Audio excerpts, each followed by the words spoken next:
And then we get into subnets. I'm not going to do a full rant about subnetting here. This is more just like get your feet wet with the topic, because I think subnetting turns a lot of people off from wanting to learn about networking. So here in Class A, we saw on the last slide, this is a /8, and that means this first octet, right? We have 8 bits here, we have 8 bits here, we have 8 bits here at the bottom, and then 8 bits here.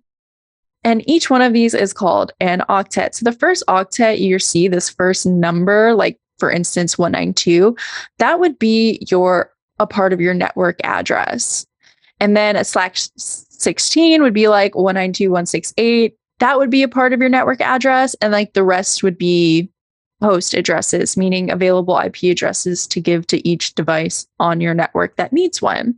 The network addresses cannot change on that subnet, but the host addresses change based off of what device or what IP addresses the device is given. Now, the /8, often called a CIDR address or a subnet, you'll see that it correlates with each one of these bits. So all you have to do is count bits. So /8 is these 8 right here, and then you put the slash. That means anything before the slash is going to be not changeable. It's going to be a part of that network address. Sometimes you'll see like a /16, which means all of these will be a part of the network address where you cannot change it. There's a /24. Sometimes you'll see even like a /29. And when you're in that, if you see a /29, you know, okay, well, this is till 24, right? After the third octet. So you do 24, 25, 26, 27, 28, 29, and that's where that slash is going to be. So it's very easy to, in my opinion, I like to visualize the bits. I think it makes a lot more sense to me when I visualize the bits.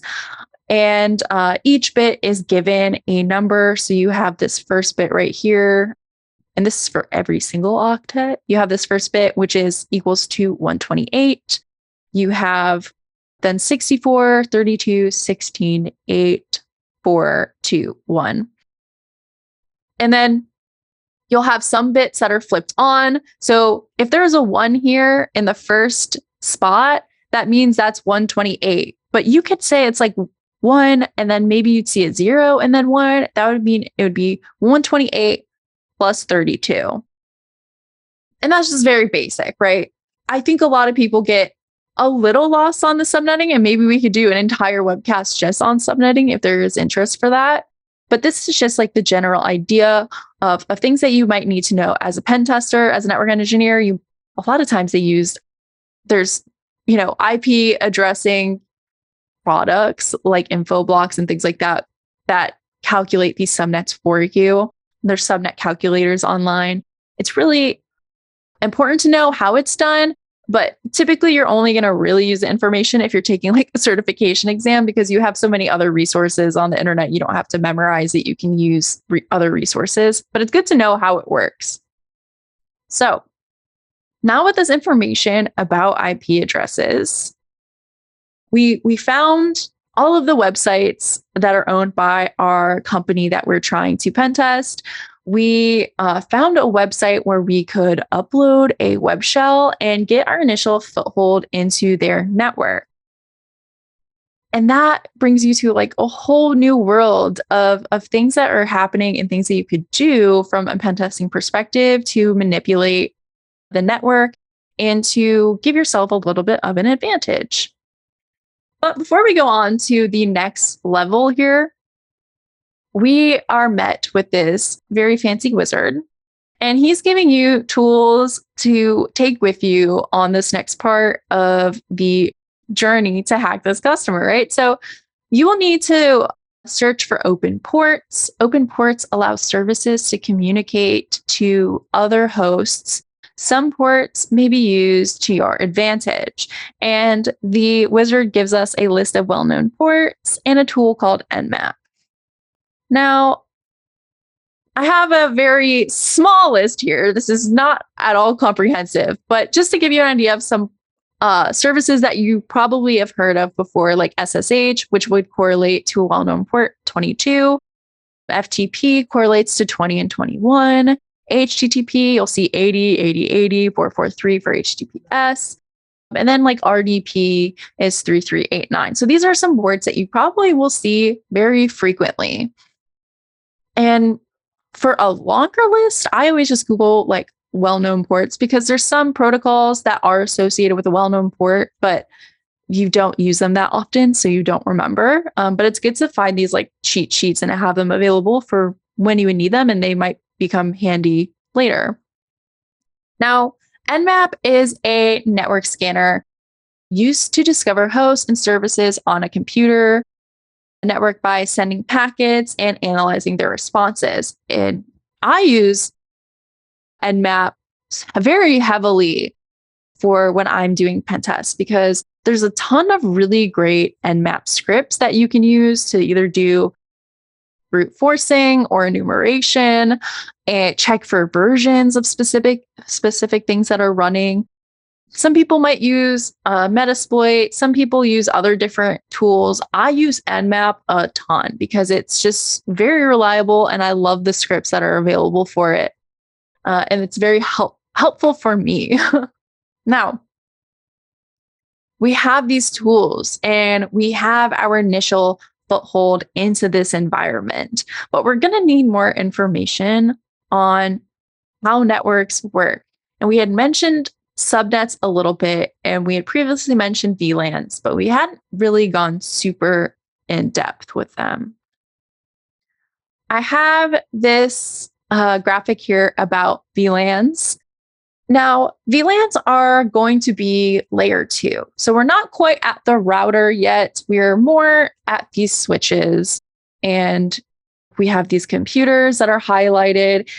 Yellow is engineering, pink is finance, and the orange is HR. They're given these VLANs of 10, 20, and 30. And this is going to be one building, right? We have a router out, but this is in the basement. We have these computers here. We have level 1 and level 2, and it's mixed use, right? So the benefit of a VLAN is going to be to reduce broadcast traffic. Broadcast traffic can be very, very noisy, especially between computers that talk to each other a lot. So if HR is sending tons of information back and forth to each other all the time, there's going to be some other broadcast information that finance might get, and finance doesn't need it, and engineering might get, and engineering doesn't need it, and it can get kind of congested. So VLANs are a great way to reduce the broadcast traffic, and typically you're going to want to group devices that are most commonly communicating with each other to reduce that. So if VLAN 10 or this computer on VLAN 10 in the basement was like, oh, I need to send a document to this other computer that's also, in HR, but it doesn't know where the computer is. It doesn't have this MAC address like we had previously seen for ARC. It's going to send it out as a broadcast, but the yellow and pink computers aren't going to get that broadcast. It's going to go to only the HR computers. And this really helps reduce processing that the other computers would need to typically do. Now, that doesn't mean that HR can't send engineering a document or communicate with engineering, but you can't do it from a layer 1 perspective. You're going to have to go from, your computer up the switch to a router, and then the router will route it back down and it will be able to go to the appropriate computer that way. And again, there's a lot of benefits for VLANs. There's some really interesting things you can do from a networking perspective or a pen testing perspective with VLANs. But I wanted to make that distinction between a VLAN and a subnet, because VLANs, you're going to see these at layer 2. And this is a little controversial, but VLANs aren't typically supposed to be like a security feature, right? It's more about like networking and congestion. They're not like some foolproof security method of like, oh, these computers won't be able to talk and all that. It's great to split up your network that way. but I wouldn't do it from a security perspective necessarily. Now, subnets, which are different than VLANs, subnets are going to be at layer 3, and they're going to be more focused on IP addressing, right? So subnet is also known as a network inside of a network, is a good way to kind of conceptualize it. And a subnet is decided by the IP address and a subnet mask. We subnet ranges to make them smaller so that we can better utilize the IP addresses more efficiently because they are limited, right? They're not, especially in the IPv4 space, they're limited. You want to make sure that you're utilizing them better. This is better for security, and it's going to have better performance as well. So here we have a 172.16.0.0 address, and that is a /16, which means this 172 and this 16 are not going to change because that's the amount of bits before we put that slash here. And then these last two numbers here will actually change based off of the IP address it gives to, your client, that you assign it to your computer or phone or printer. Now, you might want to, and this is, I think, is where the confusion comes in. You might want to have HR have its own subnet. You want HR to be on its own block of IP addresses. So here we see 172.16.10/24. So these three numbers are going to stay the same for HR. And then, maybe HR only has like 200 computers. It only needs 200 addresses. And this is an appropriate amount of IP addresses available. We have HR, that's going to be at the .20 here. And then we also have engineering at .30. Again, these are the difference between a VLAN and a subnet, is talking about layer 2 and layer 3. Now, we have all these IP addresses, right? We know HR needs, if I have a computer and I work in HR, my computer needs an IP address. And how do I get that IP address? Typically, we're going to get an IP address through DHCP. Some IP addresses are statically assigned, but it would be a really big pain to have to statically assign and give everybody an IP address and then tell people how to add their IP address to their computer. And it's not efficient. It's not scalable or realistic. So we have a protocol called DHCP. We have our computer, and then we have a DHCP server here. Sometimes it's its own server. Sometimes it's embedded in a router. And this DHCP server is going to have a pool of IP addresses that it can give out to computers that are requesting an IP address so that it can connect to the internet and communicate with other devices. Now, there's a couple different messages that are exchanged during this DHCP kind of like, I guess, request and the whole transaction, really. So first, we're going to have a computer who's going to discover, I just connected my brand new computer. My computer is going to say, all right, I need to get an IP address. It's going to send out a DHCP discover message to everyone on its network segment and ask, hey, who is a DHCP server? Where is there a DHCP server? Because it doesn't know. It just came out of the box. So it'll send out a DHCP discover message to everybody that has access in that networking segment, right? And a DHCP server will receive that message and say like, hey, I'm a DHCP server. Here's an available IP address. And the computer will say, okay, cool. I'm going to send a request for that specific IP address. And then the DHCP server is going to acknowledge that that IP address has been given to this host over here. Now, why is there an offer and then a request? Like, why is there not an offer and then the DHCP server is like, yeah, I'll that's fine. Like, there's an offer and a request, right? Because there can be more than one DHCP server that could answer that computer. Maybe it has 2 or 3 DHCP servers that sends it a response. It's typically going to go for the first server. And that's why it might receive more than one offer, but it's only going to request an IP address from the offer that it accepts. And that request will then let that DHCP server know, okay, this host accepted my request and is requesting, or accepts my offer and is requesting that I take that IP address out of the available pool of IP addresses that I have. And then the DHCP server acknowledges. Now, DHCP, this question you will get on so many certification exams.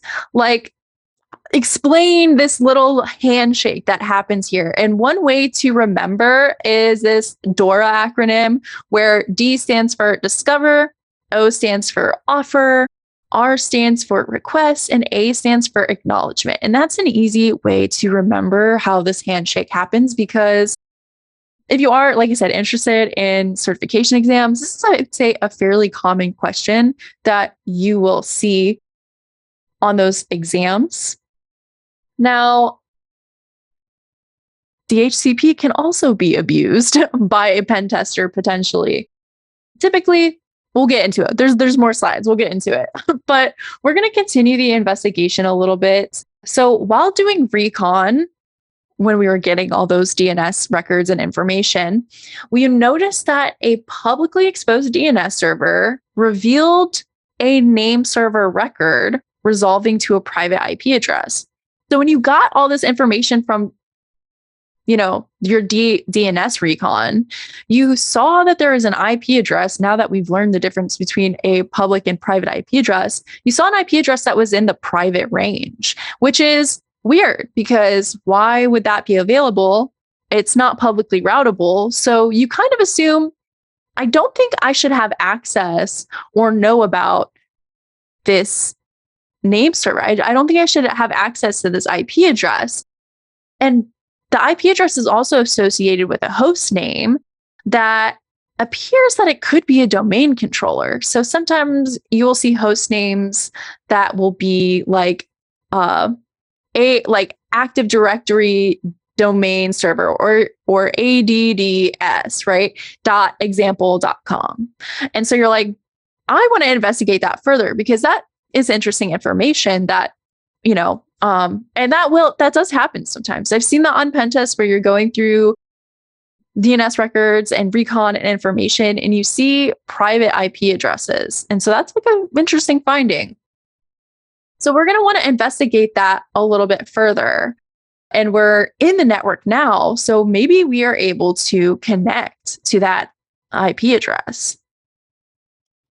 Now you have the shell, and you don't actually have access to Nmap yet. The shell that you're working on in the private network it doesn't have Nmap installed, but you can use NetCat. So we want to further investigate this potential domain controller.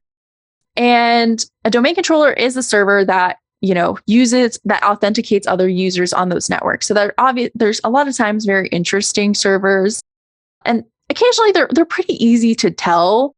And the way that we can tell or have an idea if this is confirmed to be a domain server or Active Directory server is by looking for specific open ports. Now, we kind of briefly talked about well-known ports be correlating with specific services. So we know DNS is associated with well-known port 53. Another common port that you will see available and open is LDAP, which is another way to authenticate. That well-known port is 389. And we also see Microsoft AD and SMB at 445. So we can check by using NCAT to the domain server here, or the suspected domain server, and checking to see if that port is open. And if it can connect to that port, it means it's open. So good chance after checking to see that, hey, this server has these available ports open, you have an idea that this is probably a domain server, using Active Directory, where authentication is coming and going. Which leaves us to level 4.